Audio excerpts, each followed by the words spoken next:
Sa Express, Gilas Pilipinas is officially locked and loaded for the 33rd SEA Games.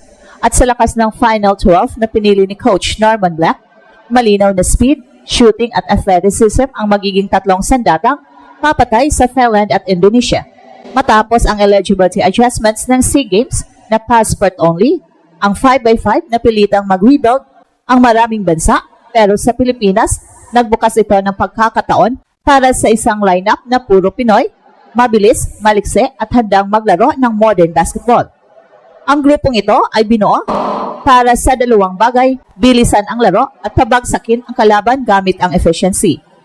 Ang final lineup ni Thirdy Ravenna, Matthew Wright, Bobby Ray Parks Jr., Robert Bolick, Dolph Panopio, Abo Tratter, Von Pesumal, Justin Chua, Cedric Manzano, VJ Prey, Alin Liwag at Jamie Malonzo ay halo ng veterans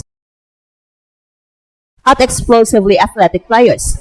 Ito ang perfectong kombinasyon para sa SEA Games style of play kung saan mataas ang pace, mababa ang recovery time at kailangan ng players na kayang lumaro sa dalawang directions nang walang drop-off. Sa sobrang bilis ng grupong ito, hindi basta makakasabay ang Thailand at Indonesia na historically umaasa sa size at structured half-court sets. Gilas, on the other hand, will weaponize transition, early actions, at dribble-driven creation, lalo na sa mga wings na sina Thirdy at Malonzo. Sa shooting naman, malinaw ang lamang na Pilipinas, Matthew Wright, Robert Bolick at Von Pesumal, ang tatlong marksman na pwedeng magpabago ng momentum sa kahit anong oras. Sa style ni Coach Norman Black na mabilis pumasok sa early offense at hanapin ang open man bago pa ma-set ang depensa.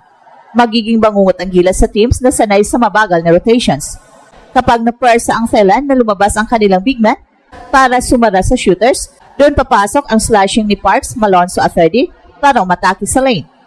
Kung sakaling ipack ng Indonesia ang paint, may immediate counter ang Gilas mula sa corners at wings. Ito ang uri ng firepower na kayang manalo ng gold. Pero ang tunay na X-factor ng team ay athleticism. Sina Malonzo at Thirdy ay parehong kayang mag-cover ng multiple positions. Sina Parks at Wright bring strong two-way presence. Sina Tratter at Chua provide size without sacrificing mobility.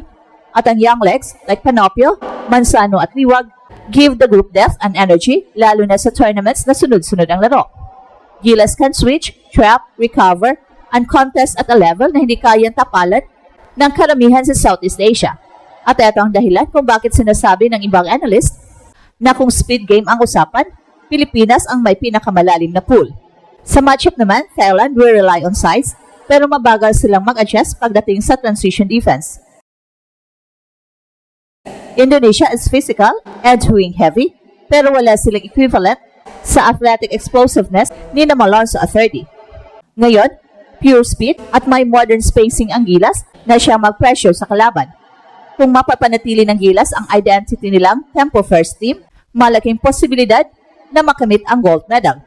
At ngayong malinaw ang armas, speed, shooting, athleticism, ang Pilipinas ay may pinakamalakas at pinakakompletong lineup sa buong Southeast Asia.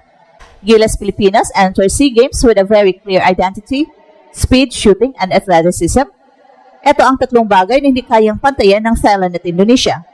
At ito ang dahilan kung bakit sinasabing pinakamalakas sa buong Southeast Asia. Ang current Gilas roster ni Coach Norman Black, sa final lineup ng Pilipinas, makikita agad ang kombinasyon ng high motor guards, multi-position wings at mobile bigs, isang roster na hindi nakadepende sa size advantage, kundi sa modern basketball standards na pace, spacing at deadly perimeter accuracy.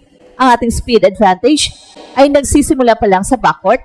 Robert Bolick brings control and pace manipulation. Thirdy Ravenna gives explosive downhill attack. Dolph Panopio adds a Euro-style tempo and quick decision-making. Sa tatlong guards na ito, hindi lang mabilis ang bola, mabilis din ang transition recognition. Sa tuwing magmimiss ang kalaban, ang Gilas ay hindi na nagsiset ng play ng mabagal. They run, they hunt mismatches, and they pressure defenders to make split-second decisions.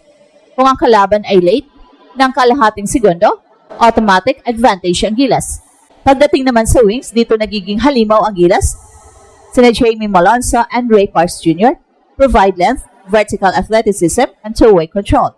Si Malonzo ay kayang sumabay sa guards sa bilis, pero sulit rin sa pakipagbanggaan sa mas malaking forwards.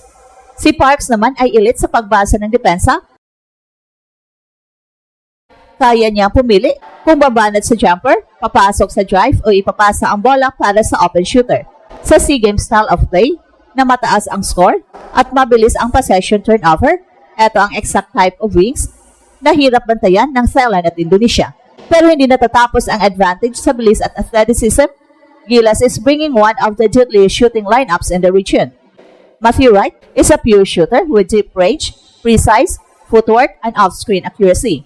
Von Tesumal is a specialist na kayang mapabago ng momentum with just 2 quick threes.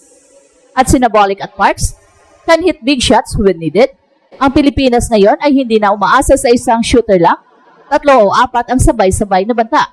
So ibig sabihin, kahit may zone ang Thailand o mag-switch heavy defense ang Indonesia, mananatiling mahirap bantayan ang Gilas dahil hindi mo alam kung saan manggagaling ang puntos. Sa frontline, Abu Tratter at Chestin Chua give the team mobility over size. This is key.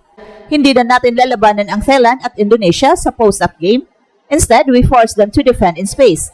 Mga bigs nila ang kailangang humabol sa mga head-offs, slips, pop-outs, at switch screens. By doing that, Gilas completely flips the matchup.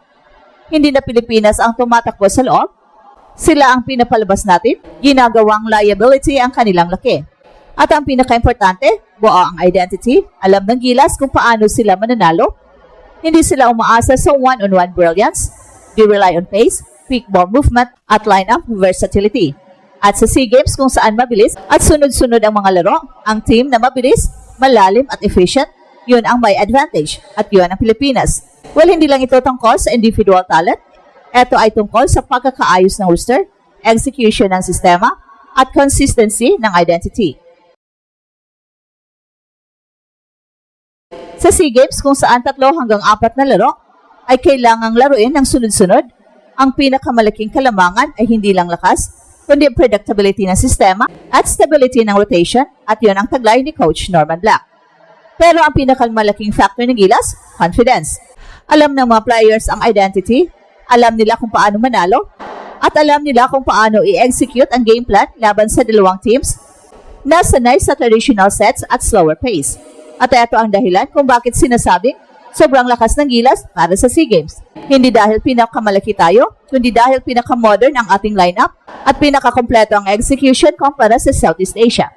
At sa tournament na mabilis at physical, ang bilis, shooting at athleticism ng Pilipinas ang magiging sandata ng isang gold medal run na kayang-kayang kunin. At ito ang Express Info kung saan bawat kwento, ginulat ang mundo. Don't forget to like and subscribe.